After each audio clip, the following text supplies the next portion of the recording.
Well, we take you back to our Africa in View segment, where we're in conversation with the Secretary General of the Swaziland National Union of Students, Wakhile Lukhele, just to get a sense of where the situation is right now with regards to those pro-democracy protests that went horribly wrong last week. Wakhile, I see we have you back with us. Firstly, if you can just tell us what condition Colani Maseko is in right now. Thank you so much, my sister. Thank you to Newzroom Afrika, and greetings to all viewers at home. I think most of you have heard that the president of the Swaziland National Union of Students was abducted and brutalized by Mswati's army. We took him to hospital where he received medical attention. And now he has been discharged. He is back home. He is recovering well. All right. So good to hear that he's back home and that he's recovering from his injuries. But just talk to us about those particular pro-democracy protests that took place last week, the call that you were making. We know that they were largely political in nature, but we also know that there were also student-related concerns being raised. So just take us through those protests and the particular call that you were making. Okay. Last week, Friday, we were commemorating the Comrade Thabani Nkomonye Day. Thabani Nkomonye is a law student who was killed by Mswati's police and later dumped at a forest in Nhlambeni. Those police officers who killed Comrade Thabani Nkomonye are still in gainful employment with the state. Nothing happened to them. So on Monday, on Monday and Tuesday, students in Swaziland engaged in a protest in demand of their delayed allowances. There are students who had still not received allowances from last year, November, till now. Even last month, students did not receive allowances in the whole country. So students were demanding their allowances. In particular here at the University of Swaziland, the biggest institution of higher learning in Swaziland. Students were protesting, saying that they will not be in a position to go and write examinations on empty stomachs.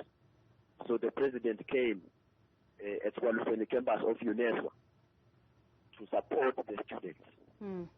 That is when soldiers were unleashed. Soldiers and the police, they were unleashed on students. Students were beaten up. They were given 3 minutes to vacate the campus. Actually, to pack up and vacate campus. 3 minutes. And we do not know how a sane government would unleash soldiers on students. So students were beaten up, made to roll on the ground. And that is when the president of the Swaziland National Union of Students was abducted. They were first made to roll on the ground in full view of everyone. Now, and then taken.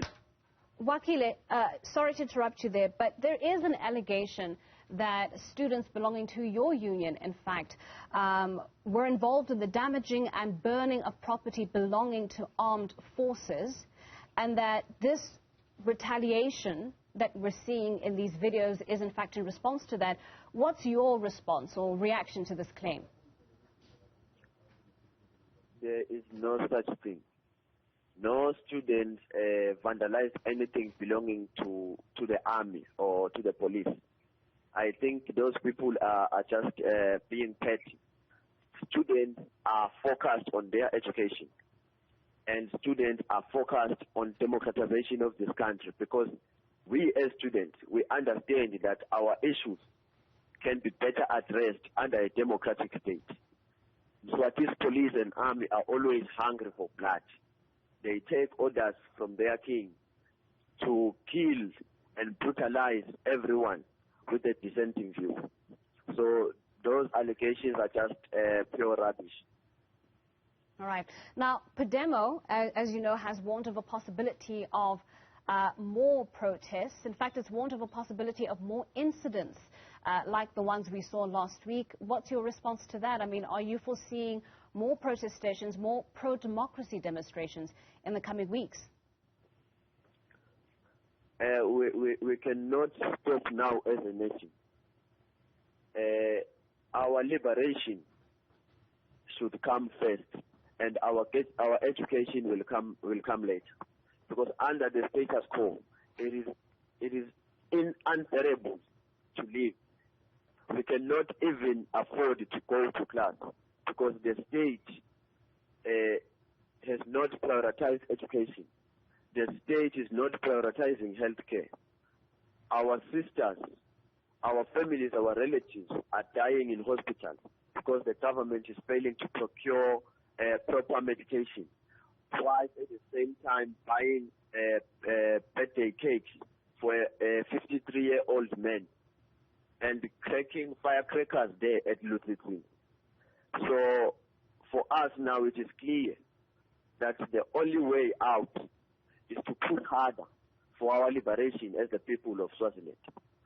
And as the police and army continue to torture us, to brutalize us, to kill us, we have reached a stage where now we will use whatever means necessary to protect ourselves and also to protect others next to us.